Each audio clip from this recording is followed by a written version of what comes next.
Baik, Assalamualaikum warahmatullahi wabarakatuh. Selamat pagi dan salam sejahtera untuk kita sekalian. Apa kabar semua?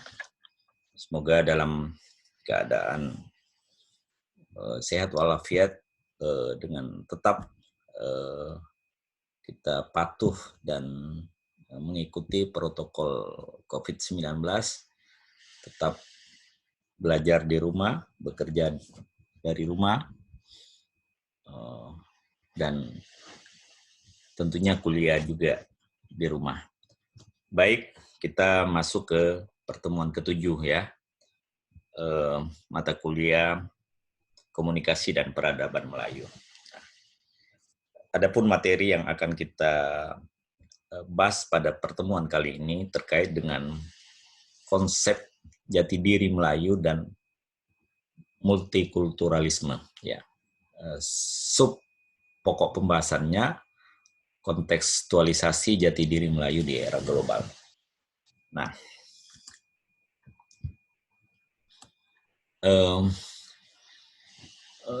kita coba flashback ke belakang bahwa Melayu itu pernah mencapai puncak kegemilangannya ya. Melayu yang ditandai dengan kekhasan jati diri yang terkenal santun, bersahaja, dan mampu beradaptasi dengan berbagai atau beragam kultur dengan tidak melepaskan ciri kemelayuannya.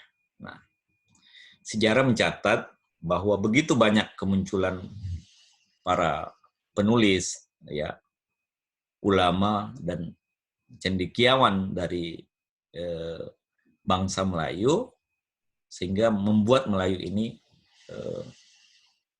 menorehkan karya-karya yang gemilang. Ya.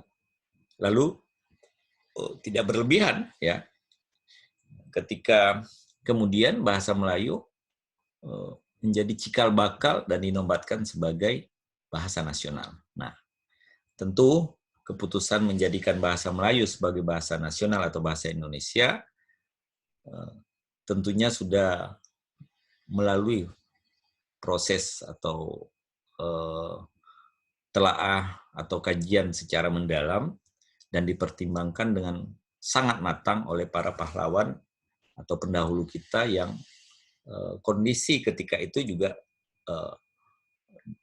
berbeda, baik dari segi kultur, ya, sosial, politik, dan psikologi, ya, karena terdiri dari berbagai suku yang ada di dalam pembahasannya. Nah, namun kondisi yang gemilang tadi ternyata mengalami dalam tanda petik kemunduran ya.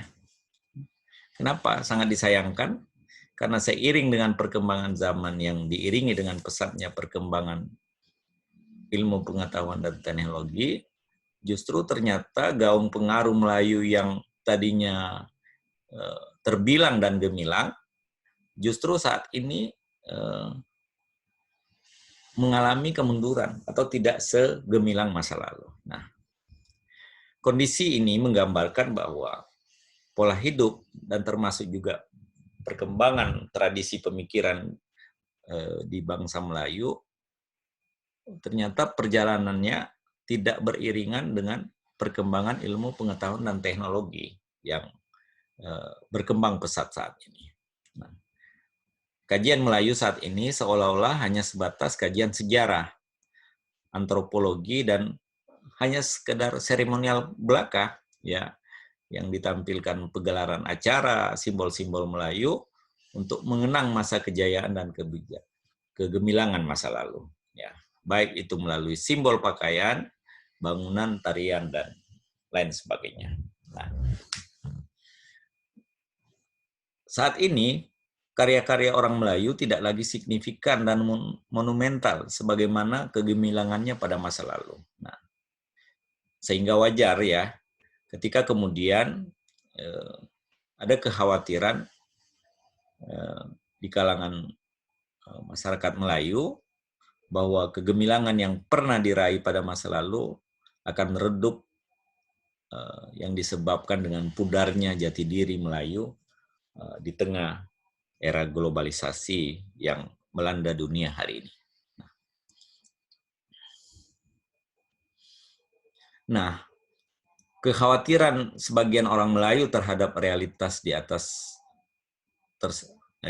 sebagaimana dikemukakan di atas muncul dikarenakan sedemikian cepatnya perubahan sosial pada masyarakat Melayu itu sendiri akibat perkembangan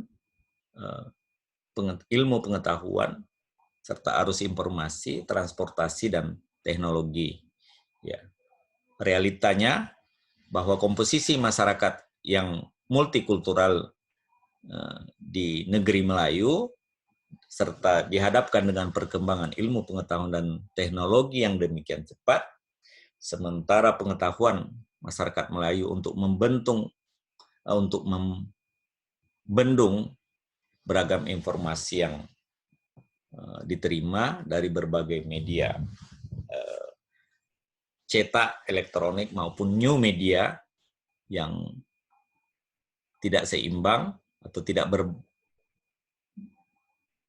berimbang menyebabkan jati diri Melayu mengalami kegoncangan atau goyang. Nah, jika diibaratkan, ibarat sebuah kapal yang tengah terombang-ambing di lautan samudera yang luas. Nah, tentu kondisi ini menjadi sebuah masalah karena derasnya arus informasi yang dibawa oleh teknologi informasi komunikasi bukan hanya menawarkan ilmu pengetahuan yang sifatnya positif, juga melainkan menawarkan budaya hidup yang tidak sejalan dengan budaya orang Melayu. Katakanlah misalnya budaya hidup Barat yang dalam tanda petik westernisasi ya, yang tidak sesuai dengan syariat Islam yang dianut oleh orang Melayu, termasuk juga ideologi yang menyertainya. Nah, tentu tidak seluruhnya sesuai dengan syariat-syariat Islam ya, sehingga semboyan atau filosofi hidup orang Melayu, adat bersandi syarak bersandi kitabullah, berhadapan langsung dengan beragam tawaran ideologi, tradisi, serta budaya dari luar yang tidak seluruhnya sesuai dengan adat dan istiadat orang Melayu. Nah, dalam konteks inilah kemudian konsep multikulturalisme relevan untuk dikemukakan dalam kaitannya dengan dunia Melayu. Kenapa? Karena agar nilai-nilai Islam yang menjadi prinsip hidup bagi orang Melayu tetap kuat dalam kehidupan khas Melayu dan jati diri Melayu tetap kokoh di tengah arus globalisasi.